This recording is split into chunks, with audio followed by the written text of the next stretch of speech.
O Brasil é um país muito dividido regionalmente quando se pensa do ponto de vista eleitoral. Não só do ponto de vista de sotaques, de culinárias, mas do ponto de vista eleitoral também é.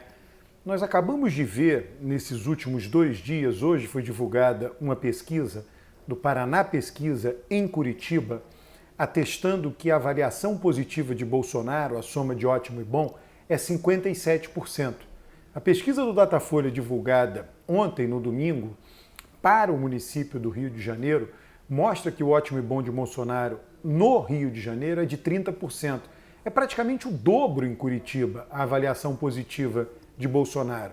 Por que isso acontece? Por conta dos dados sociodemográficos. Nós, no Brasil, muitas vezes damos pouca atenção ao que se chama de sociodemografia do voto. Os norte-americanos, eu acompanhei uma corrida para o Senado na última eleição dos Estados Unidos, em 2018, quando se renovou a Câmara dos Deputados e algumas vagas de senador, teve a disputa muito acirrada do Texas. Texas é um estado muito conservador, ou vem sendo assim, um estado que vota sempre republicano. Não nos esqueçamos lá, o presidente George W. Bush foi eleito lá governador do Texas, os senadores são republicanos. E o Beto O'Rourke quase conseguiu a vaga de senador, quase, ficou próximo realmente de conseguir. E uma das coisas que se atribui a isso, por que chegou tão próximo disso, é a mudança demográfica do Texas. O Texas tem sido um estado que vem recebendo muitos imigrantes latinos, muitos mexicanos, chicanos, vêm se estabelecendo no Texas, criando lá, enfim, um padrão de votação diferente ou crescendo esse padrão de votação nos candidatos democratas. Então, muitas vezes a mudança do resultado eleitoral ela acontece em função da mudança da demografia. Muitos têm falado agora do que aconteceu no Reino Unido, que o Partido Conservador obteve votos e conseguiu derrotar distritos, conseguiu derrotar o Partido Trabalhista em distritos que o Partido Trabalhista controlava lá desde 1935, distritos com mais trabalhadores. Não foi a regra, isso aconteceu de forma excepcional, mas o suficiente para que o Partido Conservador britânico do Reino Unido obtivesse uma maioria folgada no parlamento. Isso aconteceu por conta, não mudou a demografia, mas mudou um determinado tema, e o tema que mobilizava esse grupo social. Não significa que esse tema irá prevalecer nas eleições seguintes, mas nessa ele foi suficiente para alterar a votação em 20, 30 distritos em que os trabalhistas perderam a eleição e o conservador venceu a eleição, ainda assim sempre de forma um pouco mais apertada, uma disputa acirrada, porque o perfil demográfico daquele município favorece a votação no Partido Trabalhista do Reino Unido. Então, no caso brasileiro, isso daí a gente vê por esse dado simples que saiu nesses últimos 2 dias, essa divisão, o país ele vai indo em direção ao Paraná, Santa Catarina, São Paulo, Mato Grosso do Sul, uma votação bastante conservadora, o Rio Grande do Sul também, mas o Rio Grande do Sul tem a votação de esquerda, a votação do PT, ainda que seja derrotada, ela é um pouco maior, ou cresce, quando comparada com estados como Santa Catarina e Paraná. Então isso daí é uma diferença importante. No Rio Grande do Sul tem uma diferença. E aí o Rio de Janeiro depois vai caminhando para o Nordeste e aí o voto muda completamente de figura em função, de novo, repito, da demografia. E essas coisas acontecem, às vezes, com sinal trocado em estados e capitais. Então o estado de São Paulo, o pessoal costuma batizar o Tucanistão, porque os tucanos sempre vencem a eleição em São Paulo. Tem no meu livro, O Voto do Brasileiro, uma região equivalente no mundo, que é a Baviera, o sul da Alemanha, o sul católico da Alemanha, no qual a esquerda só venceu no pós-guerra a primeira eleição. Depois todos eles chamam lá presidente, primeiro-ministro, enfim, tem lá um nome. Todos os governadores ali daquela região da Baviera são conservadores, são da CSU, é CDU-CSU. A CDU, que é o partido da Merkel, ela tem um acordo com a CSU só existe na Baviera, não disputa eleição nas demais regiões da Alemanha, e o inverso se aplica à CDU, só disputa eleição em todas as regiões da Alemanha, com exceção da Baviera. E aí na Baviera é como se lá fosse a São Paulo da Alemanha. Nunca a esquerda venceu, repito, só em uma eleição venceu, na primeira eleição depois da Segunda Guerra Mundial. A partir dali, a direita venceu todas as eleições. Então tem este padrão, é como se São Paulo fosse mais ou menos a mesma coisa. Aí a capital de São Paulo, do estado de São Paulo, há alternância, vem havendo alternância, PT, PSDB. Então na capital, porque a capital do estado de São Paulo tem um grande contingente de pessoas mais pobres, que moram na periferia, então esse padrão de votação é possível derrotar o PSDB. E aí no Nordeste acontece isso de sinal trocado. Então o Piauí tem se caracterizado por governos do PT, vitórias folgadas para o estado do Piauí, dando ao PT, porém na capital, Teresina, o PSDB vem governando já faz algum tempo. E aí tem lá um acordo entre duas figuras do PSDB, o Firmino e o Silvio, e eles se alternavam, agora o Firmino é prefeito.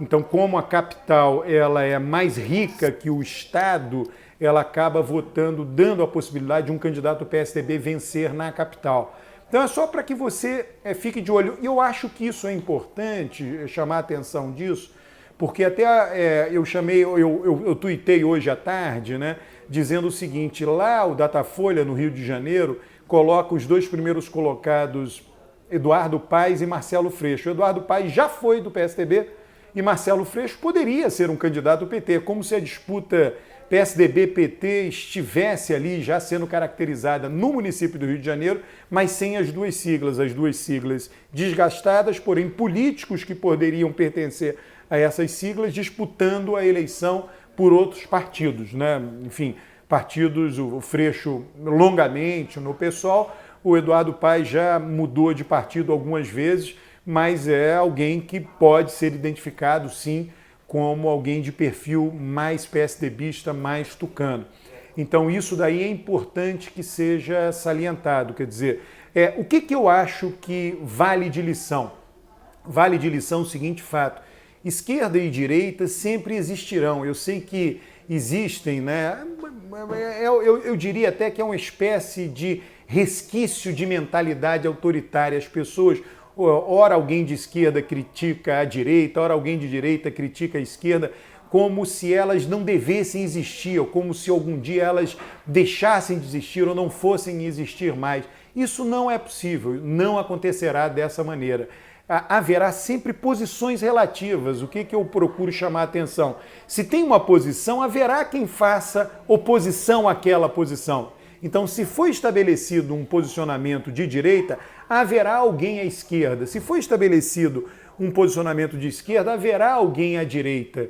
Esses eleitorados existem e eles precisam de pelo menos duas posições para que eles sejam atendidos. Eu não diria assim atendidos do ponto de vista simbólico, de propostas, eventualmente de políticas públicas aplicadas quando chega seu governo.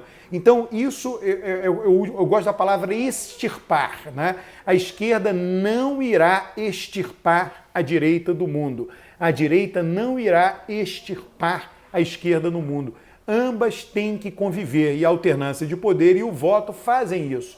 Quem tem mais voto governa, e aí quem teve menos voto foi eleito para ficar na oposição. O eleitor disse assim: olha, fique na oposição e faça oposição. A maneira que você tem para me representar é fazer oposição. E quem sabe lá adiante, se esse governo for mal avaliado, você terá a chance, a oposição terá a chance. Então a alternância de poder é parte da democracia.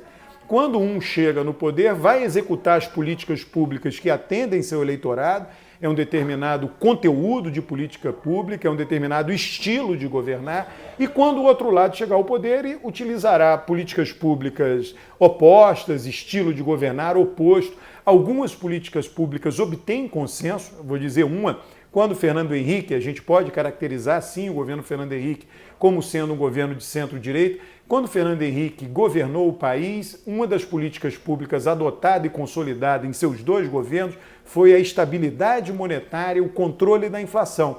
Lula veio depois. O que ele fez? Manteve isso, porque isso é bom para ele. Então há ali, as pessoas idealizam muito, o Brasil tem que sentar e fazer um grande pacto social. A democracia, ela proporciona isso.